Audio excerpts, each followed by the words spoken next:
Selamat siang. Perkenalkan, nama saya Alfian Danuvanianto dengan NPM 265820050. Di sini, untuk meniti tugas hukum kawasan perbandingan, saya akan membawakan negara berjudul Luxembourg. Berikut adalah pembahasan yang akan saya bahas. Yang pertama, saya akan bahas mengenai profil, sistem hukum, sejarah, eksekutif, legislatif, dan yudikatif. Yang pertama, Luxembourg, atau yang lebih dikenal sebagai Grand Duchy of Luxembourg, adalah sebuah negara yang terletak di Eropa. Populasi mereka adalah sebesar 640.000 orang, dengan bahasa resmi Luxembourg, kemudian bahasa administratif Luxembourg, Prancis, Jerman.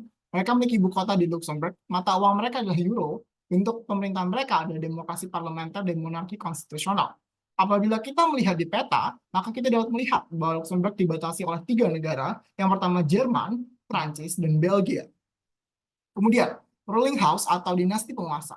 Dinasti penguasa Luxembourg adalah keluarga Nassau-Weilburg. Grand Duchy of Luxembourg adalah monarki konstitusional dan mahkotanya diturunkan bersifat turun-temurun di keluarga Nassau-Weilburg. Saat ini, Luxembourg dipimpin oleh Adipati Agung, Grand Duke of Luxembourg, Henry of Luxembourg, yang bertahta sejak 7 Oktober 2000. Ekonomi. Ekonomi Luxembourg ditopang oleh 3 sektor. Yang pertama di sektor jasa, terutama di bidang perbankan dan keuangan, di mana sektor ini menyumbang 25% dari GDP secara keseluruhan. Yang kemudian adalah sektor industri, baja, di mana salah satu perusahaan terbesar mereka adalah ArcelorMittal, kemudian yang ketiga adalah bidang agrikultur.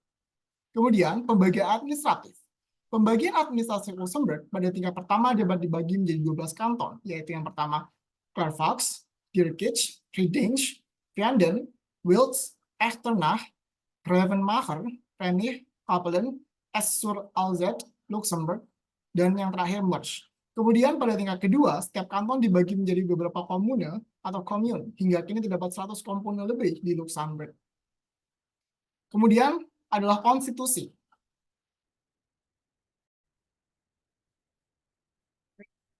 Selanjutnya, sistem hukum yang digunakan di Luxembourg adalah sama seperti kebanyakan sistem hukum di Eropa kontinental lainnya, yaitu sistem hukum kontinental sistem yang berasalkan dari tradisi Napoleonik. Hukum perdata Luxembourg menggunakan Code of Civil dan Code of Commerce, sedangkan hukum pidana mengadut Code of Criminal Procedure and Penal Code 1879 yang telah mengalami revisi tiap tahunnya.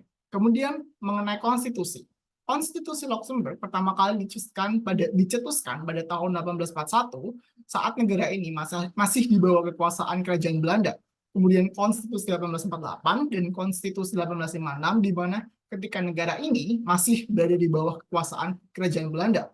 Kemudian Konstitusi 1868 atau yang sering disebut sebagai Konstitusi Modern Luxembourg adalah konstitusi yang lahir atas kompromi dari Konstitusi 1848 dan Konstitusi 1856.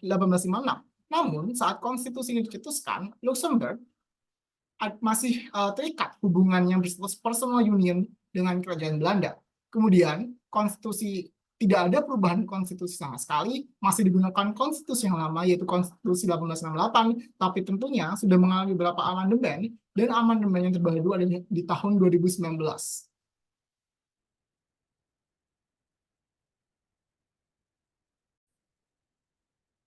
Konstitusi 1841. Pada tahun 1841, Konstitusi Luxembourg pertama kali diumumkan oleh Raja Belanda Wilhelm II. Konstitusi ini membentuk Assembly of State dengan pemilihan berdasarkan hak suara yang dibatasi. Beberapa poin penting terkait konstitusi tersebut meliputi 1. Keterbatasan hak suara, 2. Parlemen bayangan, 3. Kendala partisipasi publik, dan 4. Censorship dan pembatasan kebebasan. Yang pertama, mengenai keterbatasan hak suara. Hak suara dibatasi dan hanya mereka yang membayar 10 florin per tahun yang memiliki hak memilih, sehingga menyebabkan sebagian besar rakyat Luxembourg tidak dapat memiliki hak memilih. Kemudian, parlemen bayangan. Meskipun disebutkan bahwa Raja Belanda Willem II memberikan Assembly of State, di mana rakyat dapat berkumpul dan menyatakan pendapatnya, parlemen ini lebih merupakan parlemen bayangan, di mana pengambilan keputusan dilakukan secara tertutup. Kemudian, kendala partisipasi publik. Partisipasi publik dalam kebijakan anggaran dibatasi. Meskipun Luxembourg diberikan kewenangan untuk mengurusi legislasi dan urusan pemerintahan, tetapi kendala-kendala seperti surat suara tidak rahasia membatasi keterlibatan masyarakat dalam proses demokrasi. Dan yang terakhir, censorship dan pembatasan kebebasan. Adanya penyasaran pers, pelarangan berserikat, dan kelemahan dalam reformasi peradilan pendidikan menyebabkan konstitusi ini tidak memberikan nilai demokrasi sama sekali bagi rakyat Luxembourg secara keseluruhan. Dengan demikian, Konstitusi 1841 Luxembourg meskipun merupakan langkah awal dalam memberikan kewenangan dalam urusan internal, tetap menghadapi tantangan yang signifikan dalam mencapai representasi dan partisipasi yang lebih demokratis. Selanjutnya adalah Konstitusi 1848. Pada tahun 1848, atau revolusi pada tahun 1848, yang dikenal sebagai Springtime of the Peoples atau musim semi rakyat, mulai menumbuhkan tuntutan untuk konstitusi yang bersifat lebih liberal dan demokratis. Revolusi 1848 menghasilkan Konstitusi 1848 yang secara umum membahas mengenai hal berikut. Yang pertama, konstitusi mengenalkan konsep negara hukum, pemisahan kekuasaan, pembatasan kekuasaan pada ranah eksekutif, kedaulatan legislatif parlemen, kemerdekaan peradilan. Yang kedua, konstitusi membatasi kekuasaan raja sehingga monarki tidak bersifat absolut. Konstitusi ini bersifat lebih liberal dan demokratis. Namun sayangnya, konstitusi ini tetap belum menghilangkan hak memilih karena hak memilih hanya dimiliki bagi mereka yang bayar 10 florin per tahunnya. Kemudian ada Konstitusi 1856, di mana pada tahun 1856, pembubaran parlemen dan konstitusi baru oleh William ketiga, Raja Belanda dan Adipati Agung Luxembourg, menentang paham liberal pada tahun 1856. Kemudian pembubaran parlemen dan pelanggaran terhadap Konstitusi 1848. Kemudian munculnya Konstitusi 1856 adalah sebagai reaksi dan perubahan atau counter revolutionary. William ketiga merumuskan Konstitusi 1856 dengan sifat reaksioner. Signifikan perubahan melibatkan pembentukan Council of State menurut Prancis, anggota Council of State diangkat oleh Raja Belanda dan Adipati Agung Luxembourg, pembatasan kebebasan dan kekuasaan, di mana pembatasan kebebasan pers sebagai bagian dari Konstitusi 1856, kekuasaan kembali dari tangan Raja Belanda dan Adipati Agung. Kemudian perubahan dalam hak memilih, peningkatan biaya untuk memiliki hak memilih, di mana pembagian pemilihan dalam Assembly of State menjadi dua kelas. Yang pertama, mereka yang membayar lebih dari 125 florin, dan mereka yang membayar 110 florin. Kemudian Konstitusi 1868 diadopsi pada 17 Oktober 1868, di mana Konstitusi 1868 adalah konstitusi yang merupakan kompromi dari Konstitusi 1848 dan Konstitusi 1856. Konstitusi 1868 merupakan salah satu konstitusi tertua di Eropa yang masih berlaku. Konstitusi ini hidup dan telah mengalami banyak amandemen sejak pertama kali dibuat, terakhir kali pada tahun 2019. Konstitusi ini adalah konstitusi modern Luxembourg secara umum membagi kekuasaan menjadi 3 cabang kekuasaan, di mana kekuasaan eksekutif dijalankan oleh Grand Duke dan pemerintah, sedangkan kekuasaan legislatif diberikan kepada parlemen satu kamar, Chamber of Deputies, dan aksi bersama pemerintah dan Dewan Negara. Kekuasaan yudisial diberikan kepada pengadilan dan tribunal yang berfungsi secara independen.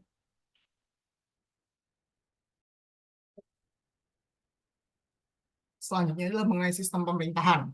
Sebagaimana negara demokratis umumnya di Eropa, Luxembourg menganut pembagian sistem pemerintahan menjadi 3 cabang kekuasaan. Yang pertama eksekutif, legislatif, dan yudisial. Cabang eksekutif. Kekuasaan eksekutif dilaksanakan oleh Adipati Agung dan Council of Government atau kabinet yang tersusun atas Perdana Menteri dan beberapa menteri lainnya. Umumnya, Perdana Menteri adalah ketua partai atau pimpin koalisi dengan partai yang mendapatkan perolehan suara terbanyak pada pemilihan umum. Kemudian, Council of Government, kabinet, dipimpin oleh seorang Perdana Menteri yang membawahi kabinet. Perdana Menteri ditunjuk oleh Adipati setelah mendapatkan persetujuan mayoritas dari parlemen untuk membentuk pemerintahan. Anggota kabinet harus memiliki kewarganegaraan Luxembourg dan tidak boleh memiliki peran ganda yang bertentangan dengan jabatan mereka sebagai menteri untuk mencegah konflik kepentingan. Selanjutnya, ada legislatif. Kekuasaan legislatif di Luxembourg dijalankan oleh Chamber of Deputies atau parlemen, beranggotakan 60 anggota yang dipilih untuk masa jabatan 5 tahun dengan representasi proporsional dalam 4 daerah pemilihan berdasarkan beberapa kursi. 4 daerah pemilihan adalah North, East, Center, South. Fungsi utama dari parlemen adalah untuk membentuk pemerintahan dan membentuk undang-undang. Kemudian ada juga lembaga yang dikenal sebagai Council of State, adalah sebuah lembaga legislatif yang bertujuan untuk memberikan nasihat kepada Chamber of Deputies. Lembaga ini diangkat dan dipilih oleh Adipati Agung.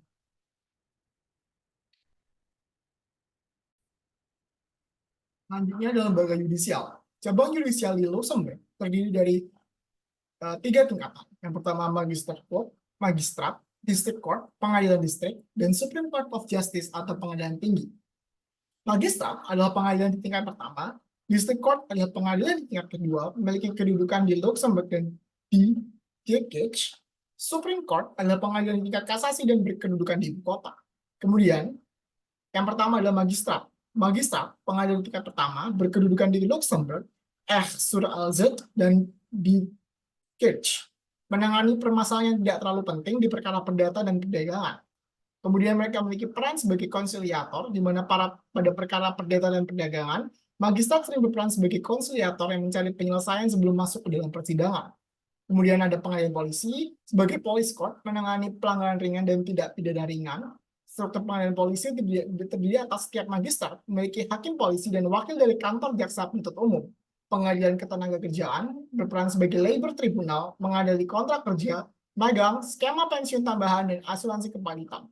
Kemudian struktur pengadilan ketenagakerjaan, di mana terdiri dari ketua pengadilan dan 2 pemeriksa, salah satunya dipilih dari wakil pengusaha dan lainnya dari wakil karyawan. Kemudian mereka memiliki kewenangan untuk menerbitkan perintah sementara pengadilan ketenagakerjaan, melibatkan tindakan restoratif, menjaga keutuhan barang bukti, pembayaran sementara kepada kreditur, menghentikan pelecehan seksual, dan memberikan denda atas permintaan pihak lawan. District Court. District Court atau pengadilan distrik dibagi atas 2 wilayah judisial, yaitu Luxembourg dan The Hague. Wilayah yurisdiksi Luxembourg meliputi Kanton Kapellen, Aix-sur-Alzette, Gravenmacher, Luxembourg, Meurs dan Rheinig. Wilayah yurisdiksi The Hague meliputi Kanton Clervoix, The Hague, Enternach, Redage, Viaden, dan Wils. Setiap pengadilan distrik memiliki pengadilan anak dan perwalian yang memiliki kompetensi untuk membuat keputusan mengenai perlindungan anak dan orang yang berusia di atas 18 tahun yang berada di bawah pengampuan. Pengadilan distrik menangani perkara perdata dan komersial jika nilai sengketa melebihi 10.000 euro, kecuali keputusan awal yang dibuat oleh pengadilan tenaga kerja, dan juga perkara pidana, divisi kriminal, atau lembaga permasyarakatan. Kemudian, di tingkat kasasi dikenal sebagai Supreme Court of Justice. Pengadilan kasasi pengadilan ini terdiri dari 2, yaitu pengadilan kasasi dan pengadilan banding. Pengadilan kasasi yang terdiri dari 1 kamar dengan 5 hakim. Pengadilan ini memiliki kewenangan atas putusan pengadilan banding dan putusan yang dijatuhkan dalam upaya terakhir oleh pengadilan distrik dan hakim mediasi. Banding kepada pengadilan kasasi bukanlah jalur banding ketiga. Pengadilan kasasi tidak memutus sedari awal, namun ia memeriksa apakah penerapan hukum secara tepat telah digunakan oleh pengadilan di bawahnya, guna memastikan bahwa interpretasi hukum dilakukan secara konsisten pada setiap pengadilan di negara Luxembourg. Kemudian pengadilan banding yang terdiri dari 9 kamar dengan 35 hakim banding. Pengadilan ini memiliki kewenangan atas keputusan yang diberikan pada tingkat pertama oleh pengadilan distrik. Pengadilan ini berwenang atas masalah perdata, komersial, pidana, perbaikan, serta kasus yang diputuskan oleh pengadilan tenaga kerja. Selain itu, pengadilan ini juga meliputi pengadilan administratif. Yang pertama, yaitu administratif tribunal atau tribunal yang berkedudukan di Luxembourg. Tribunal memiliki kewenangan untuk mengadili banding yang diajukan terhadap semua keputusan administratif yang tidak dapat diajukan banding lain menurut aturan dan peraturan, serta terhadap tindakan administratif peraturan terlepas dari otoritas yang mengeluarkannya. Selain itu, tribunal juga memiliki kewenangan untuk mengadili banding atas pajak langsung, pajak kota, dan bea. Banding dapat diajukan ke pengadilan administratif apabila keputusan tribunal dianggap masih kurang layak. Pengadilan administratif berkedudukan di Luxembourg memiliki kewenangan untuk menangani banding yang berhubungan dengan substansi kasus terhadap putusan yang dibuat oleh pengadilan administratif lain yang mengatur mengenai pembatalan tindakan administratif atau tindakan peraturan dimohonkan oleh penggugat. Negara diwakili di hadapan pengadilan tata usaha negara oleh seorang perwakilan atau oleh seorang pengacara. Selanjutnya, hukum Luxembourg. Hukum dan konstitusi Luxembourg terkait erat dengan hukum Uni Eropa karena keanggotanya di Uni Eropa dan menjadi tempat European Court of Justice dan European Investment Bank yang berkedudukan di Luxembourg. Dipengaruhi oleh hukum Uni Eropa melalui EU Directive and EU Regulation sebagai anggota EU. Konstitusi singkat mengatur persetujuan perjanjian internasional, diperlukan persetujuan undang-undang dan publikasi yang ditentukan. Kemudian, tradisi hukum mereka adalah tradisi hukum monistik, di mana tradisi hukum monistik mengakui perjanjian internasional sejajar dengan hukum nasional tanpa perubahan menjadi produk hukum tertentu. Undang-undang persetujuan sangat singkat, hanya menyatakan disahkan dengan ini tanpa istilah mati. Kemudian, mengenai delegasi kekuasaan internasional, konstitusi mengizinkan delegasi kekuasaan kepada organisasi internasional melalui perjanjian pasal 49 Undang-Undang Dasar Luxembourg. Kemudian pengesahan perjanjian merupakan persetujuan parlemen dengan suara mayoritas. Dan yang terakhir, pengaruh pemerintah pada keputusan peradilan EU. Pemerintah dapat memengaruhi keputusan peradilan Uni Eropa melalui partisipasi aktif dan upaya persuasi.